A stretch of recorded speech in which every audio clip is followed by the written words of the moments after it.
Hello everyone welcome to my YouTube channel. So साथीहरू अहिले चाहिँ म माथि के अरे नाइस सिर्जना चोक जाँदैछु र नाइटको भ्लग हो, हेरिराख्नु होला। अहिले यो अब चाहिँ भ्लग सुरु गरौँ भनेर हो। अब बिस्तारै बिस्तारै दामी दामी भ्लगहरू पनि आउँदै गर्छ साथीहरू। अब चाहिँ हेर्न सक्नुहुन्छ। अहिले चाहिँ म ठ्याक्क यो गलेश्वर पार्कबाट सिधै सिर्जना चोकतिर गएको छु होइन। एक दिन हो कि 2 दिन भयो, त्यति साह्रो नाइट जस्ट 2 बजेतिर पानी परेको छैन। 2 बजेतिर अरू बेला जतिखेर नि परिरहेको थियो, अहिले चाहिँ परेको छैन। अब म चाहिँ माथिबाट घुम्नु भएको साथीहरू, म यताबाट झट्टै यताबाट जान्छु होला। सबैजना लाइक कमेन्ट सब्सक्राइब चाहिँ गरिदिनु पऱ्यो क्या साथीहरू, सबैजनाले है त। ठ्याक्क हामी चाहिँ नयाँ गाउँतिर आइसकेको छु होइन। अगाडि ठुलो बस होइन। बाटो पनि अलिकति सानै छ क्या यहाँ। यो त गल्लीको बाटो हो नि त, यताबाट जाम भने छ बाटो।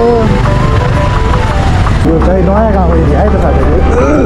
यो चाहिँ नयाँ गाउँ हो, यतै हो। बिस्तारै बिस्तारै जे गर्दा पनि सुरुवातमा पुरै चिज सिकिन्छ, सुरुवातमा पुरै चिज भाइरल हुन्छ भन्ने चिज पनि छैन नि त होइन। बिस्तारै बिस्तारै जतिसुकै राम्रो क्यामेरा होस् चाहे नराम्रै क्यामेरा होस् होइन, पहिला सुरुमा स्ट्रगलै गर्नुपर्छ। जे कुराको पनि स्ट्रगलै गर्नुपर्छ होइन। जस्तो सुरु कुराको पनि स्ट्रगल चाहिँ एकदमै क्या मेहनत चाहिँ गर्नु पऱ्यो होइन। मेहनत चाहिँ गर्नु पऱ्यो, त्यही हो।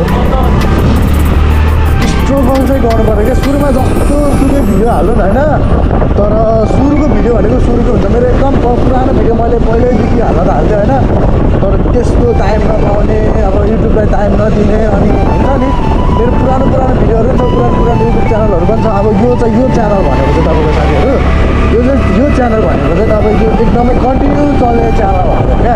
हामी ठ्याक्क सीताराम पुलतिर आइसक्यो। सीताराम पुलतिर देख्नुहुन्छ यहाँ, यतै हो सीताराम पुल। यो पुल तऱ्यो भने चाहिँ सेती खोला तऱ्यो भन्ने हुन्छ होइन। सेती पारी यो ठ्याक्क सेती पारी हो साथीहरू होइन। अब यस्तो पनि घरमै कुदाइदिन्छु क्या फेरि। अन्त बाइक भएको भए त अझ रमाइलो हुन्थ्यो। बाइक भएको भए त होइन केही यस्तो भवालै हुन्थ्यो नि त बाइक भएको भए। जो लङ बाटो आयो भने राम्रो बाटो आयो। तपाईँको काठमाडौँमा भन्दा पोखरामा चाहिँ एकदमै के यस्तो घुइँचो मुइचो ख्याचाङ छैन क्या साथीहरू। तपाईँको बरु यो चाहिँ के भन्छ उसनिर काठमाडौँमा धेरै तर छ है। पोखरा भनेको एकदमै के देख्न सक्नुहुन्छ नि। पोखरामा त्यति साह्रो घाइ गुई के छ गर्छ क्या त्यो फेरि। यहाँको चाहिँ यो चाहिँ यस्तो बवाल बढाएछ लाइटहरू एउटै किसिमको। अब हाइवेमा पनि यस्तै भयो भने अझ बवाल हुन्छ क्या साथीहरू, अझ बवाल क्या है। अहिले चाहिँ गएको स्कुटरमा छ। मेरो पहिला चाहिँ बाइक थियो होइन। बाइक हुँदाखेरि चाहिँ मेरो गोप्रो आइफोन केही पनि थिएन त्यो टाइममा। अहिले चाहिँ ट्याग लाएर चाहिँ गोप्रो छ, आइफोन छ, स्कुटरहरू छ। त्यतिखेर मेरो बाइक हुँदा चाहिँ केही पनि थिएन क्या साथीहरू। बाइक हुँदा चाहिँ अब जस्ट केही पनि थिएन भनौँ न। एटलिस्ट अब बाइकको चाहिँ ठ्याक्क त्यही लेन भयो क्या। अब चाहिँ साथीहरू ठ्याक्क हामी चाहिँ म पुग्ने ठाउँमा चाहिँ अब लगभग 3-4 मिनट लाग्छ होला। अनि म वहाँ भाइले यता बाग्लुङ बसेर जाँदा हाइवे हुन्छ होइन। अब यता गयौँ भने हामी लेफ्ट साइड जाने बाटो, यो चाहिँ लेफ्ट साइड जाने बाटो हो। हामी चाहिँ ठ्याक्क लेफ्ट साइड जाने बाटोतिर आएको साथीहरू। त्यही हो। अहिले चाहिँ केटापट्टि माथिल्लो बाटो बनाउनु लागेको भएर सिङ्गल वे छ क्या। सिङ्गल वेमा त्यति अब जस्तो यो ट्र्याक हेर्न सक्नुहुन्छ कति लामो छ नि त। टुरिस्ट गाडी नि त होइन, माथिको लेन पक्रियो अनि सलक्क जाने।